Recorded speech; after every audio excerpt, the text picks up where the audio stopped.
Halo guys, Assalamualaikum warahmatullahi wabarakatuh. Kembali lagi di channel saya Diary Bansos. Sahabat YouTube, bagaimana kabarnya hari ini?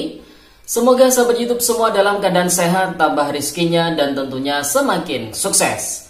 Pada kesempatan kali ini saya akan menginformasikan kepada sahabat YouTube semua tentang dua bank penyalur ini kompak mencairkan bantuan PKH BPNT bagi KPM yang masuk SP2D. Yang namanya tidak ada di data SP2D, tidak perlu bolak-balik cek kartu KKS-nya ya sahabat YouTube.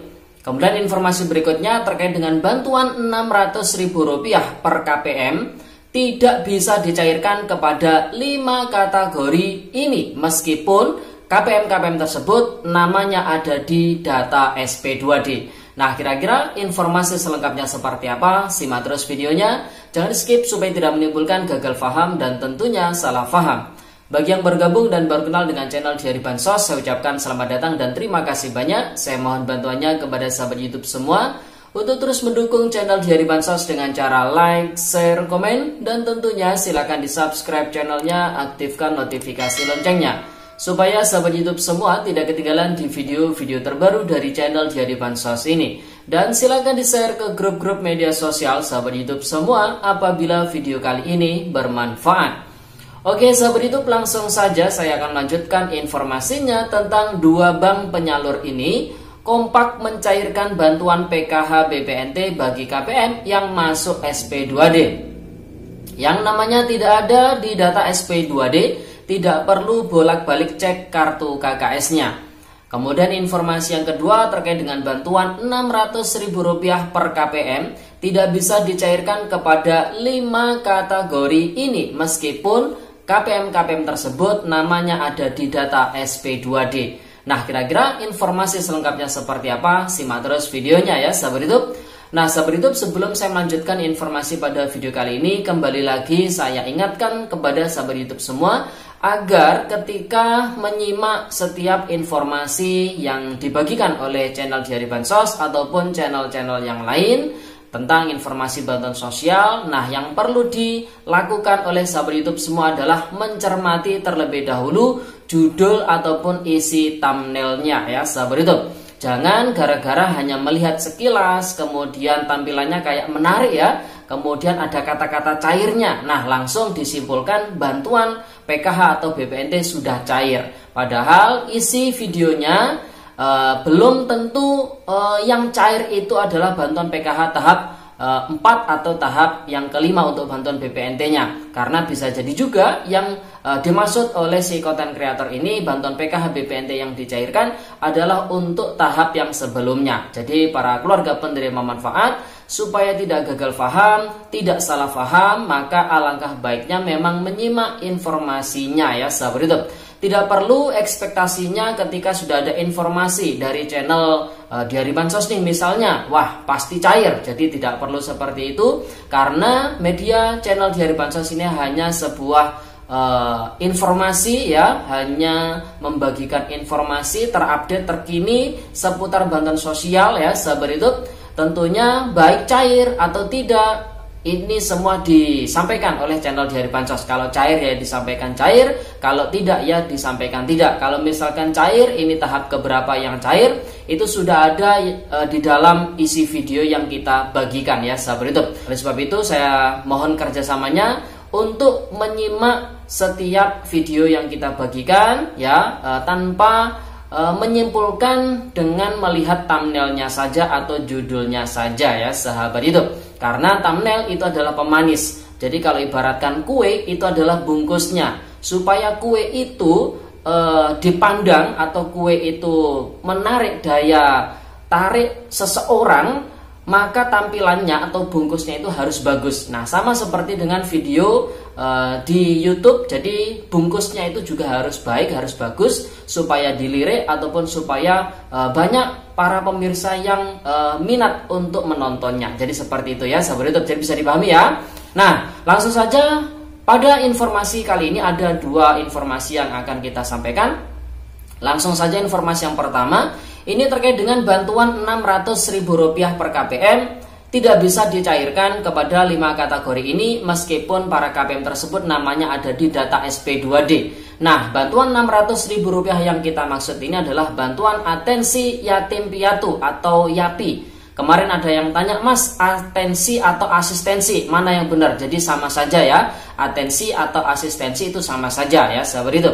Jadi bantuan Rp600.000 ini adalah bantuan untuk atensi yatim piatu yang kali ini dicairkan sebesar Rp600.000 untuk alokasi 3 bulan. Ada yang lewat PT Pos Indonesia, ada yang lewat bank penyalur ya, seperti itu. Dan untuk wilayah kami sendiri ini lewat PT Pos Indonesia. Namun informasi dari pihak PT Pos Indonesia, kemarin kita mendapatkan sebuah share-sharean melalui grup yang kita ikuti bahwasanya bantuan atensi yatim piatu ini tidak bisa dibayarkan atau tidak diperbolehkan untuk dibayarkan kepada KPM yang masuk 5 kategori ini. Meskipun KPM-KPM tersebut ada di dalam data bayar penyaluran bantuan atensi yatim piatu kali ini. Nah, 5 kategori tersebut apa saja? Yang pertama, penerima manfaat telah berusia di atas 18 tahun. Jadi kalau misalkan ada KPM yang usianya 18 tahun ke atas ya, ini maka bantuan atensi yatim piatu tidak bisa dicairkan. Kemudian kategori yang kedua, penerima manfaat meninggal dunia tidak dapat dibayarkan kepada wali keluarga lainnya. Jadi si penerima manfaat meninggal meskipun ada ahli waris, nah ini tidak bisa dibayarkan ya kepada ahli warisnya. Kemudian kategori yang ketiga, penerima manfaat pindah dan tidak diketahui keberadaannya. Nah, ini juga tidak bisa dibayarkan. Kemudian kategori yang keempat, penerima manfaat yang sudah menikah walaupun usianya masih di bawah 18 tahun. Jadi kalau sudah menikah, kemudian namanya masuk di dalam data bayar atau SP2D penyaluran atensi YAPI, maka tidak bisa dibayarkan atau tidak bisa dicairkan karena sudah menikah meskipun usianya di bawah 18 tahun. Kemudian kategori yang terakhir adalah ayah atau ibu dari penerima manfaat telah menikah lagi. Misalkan yang meninggal ayahnya, nah ibunya ini menikah lagi, maka apabila si anak masuk di dalam data bayar atau SP2D penyaluran bantuan atensi yatim piatu ini, maka tidak bisa dibayarkan karena sudah dianggap statusnya bukan lagi anak yatim atau anak piatu atau anak yatim piatu ya, sahabat itu. Jadi bisa dipahami ya.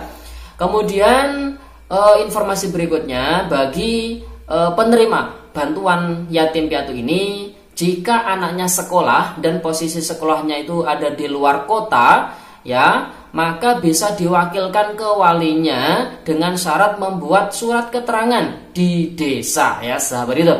Nah, perlu diketahui oleh sahabat YouTube semua, di wilayah kami melalui PT Pos Indonesia proses penyalurannya ataupun pembayarannya hingga tanggal 13 Oktober tahun 2023 ya, setiap hari ini cukup membawa 3 syarat ya. Syarat yang pertama adalah KK, kemudian akte lahir, kemudian KTP ya, sahabat itu. Karena untuk undangan bantuan yatim piatu ini ada yang pihak pos mencetak undangan dan membagikannya, ada juga yang tidak mencetak undangan, namun cukup si KPM ini diberitahu oleh pendamping sosial rehabilitasi sosial ataupun pemerintah desa setempat untuk mengambil bantuan YAPI ke kantor pos. Nah, ketika sudah nyampe di kantor pos, langsung menunjukkan syarat-syarat dokumen yang diperlukan, kemudian sudah bisa dibayarkan atau dicairkan ya, sahabat YouTube. Tidak perlu membawa surat undangan karena ada beberapa pihak kantor pos yang mencetak undangan, ada pihak kantor pos yang tidak mencetak undangan. Jadi bisa dipahami ya, sahabat YouTube. Nah, kemudian informasi yang berikutnya terkait dengan 2 bank penyalur ini kompak mencairkan bantuan PKH BPNT bagi KPM yang masuk SP2D. Yang namanya tidak ada di data SP2D tidak perlu bolak-balik cek kartu KKS-nya. Benar ya, bagi yang namanya tidak masuk di dalam data bayar atau SP2D tidak perlu bolak-balik cek kartu KKS-nya baik di mesin ATM terdekat ataupun di agen bank terdekat, karena bisa dipastikan tidak ada saldo yang masuk di dalam kartu KKS-nya. Nah, ada 2 bank yang kompak mencairkan bantuan PKH BPNT mulai kemarin tanggal 11 ya, sahabat YouTube, tanggal 11 Oktober. Kemudian di hari ini juga kemungkinan ada saldo yang masuk juga. Namun ini berlaku tidak kepada semua KPM, PKH maupun BPNT. Jadi hanya berlaku untuk KPM-KPM tertentu yang namanya masuk di dalam data bayar SP2D termin ke-10 lanjutan penyaluran bantuan PKH tahap ketiga BPNT tahap keempat ya, alokasi Juli Agustus ya sahabat YouTube. Nah, di sini kita mendapatkan sebuah share-sharean juga di mana tertera yang kompak menyalurkan itu adalah yang pertama Bank BNI. Ini yang terpantau ada di daerah Kabupaten Grobogan dengan nominal bantuan sebesar Rp800.000 ya sahabat YouTube. Kemungkinan ini bukan hanya satu komponen yang dimiliki ya. Kemudian yang kedua adalah Bank BRI di wilayah Lampung Selatan dengan nominal bantuan yang masuk ada Rp339.000. Nah, ini kalau ini kemungkinan komponennya adalah pendidikan kategori anak SMA, SMK sederajat ya. Karena dicairkan per 2 bulan sekali, nominal yang diterima untuk komponen SMA atau kategori SMA ini adalah Rp333.000 ya sahabat YouTube. Nah sahabat YouTube, jadi dua bank itu kompak mulai menyalurkan dan banyak sekali KPM yang mendapatkannya. Namun perlu diketahui karena ini sifatnya susulan, maka di setiap daerah tidak banyak yang mendapatkan bantuan ini. Dan yang perlu diketahui oleh sahabat YouTube semua, untuk status D6NG, bantuan PKH BPNT tahap ke-5 dan juga tahap ke-4 ya, ini masih belum ada perubahan periode salur. Kemudian dari share-sharean bukti struk penarikan ini, ada salah satu KPM yang mengatakan bukti struk tersebut adalah bantuan PKH tahap ke-4. Nah, ini kita juga masih belum mendapatkan informasi resminya dari Kemensos berupa surat, informasi secara berjenjang kalau bantuan PKH tahap ke-4 sudah mulai disalurkan yang lewat kartu KKS. Oleh sebab itu kita masih mensangsingkan atau masih belum mempercayai 100% saldo yang masuk yang di-share oleh para KPM ini untuk bantuan PKH tahap keempat ya sahabat YouTube. Keyakinan kami masih sama, itu adalah untuk lanjutan bantuan PKH tahap ketiga tahun 2023 yang memang di beberapa waktu yang lalu masih banyak KPM yang belum mendapatkan. Karena total yang sudah salur itu sekitar 92%-an, jadi kurang lebih ada 7 hingga 8% yang masih belum mendapatkan bantuan PKH atau BPNT. Sehingga dari pihak Kemensos tentunya untuk melakukan penggenapan 10 juta KPM ataupun 18,8 juta KPM BPNT, maka harus ada penambahan kuota. Nah, kemungkinanlah di termin ke-10 data bayar SP2D yang baru turun ini adalah untuk proses penggenapan 10 juta KPM ataupun 18,8 juta KPM BPNT ya sahabat YouTube. Oke, itu informasi yang bisa saya sampaikan pada video kali ini. Semoga videonya bermanfaat dan sampai jumpa di video di hari Bansos terbaru berikutnya. Sekian, terima kasih. Salam PKH. Wassalamualaikum warahmatullahi wabarakatuh.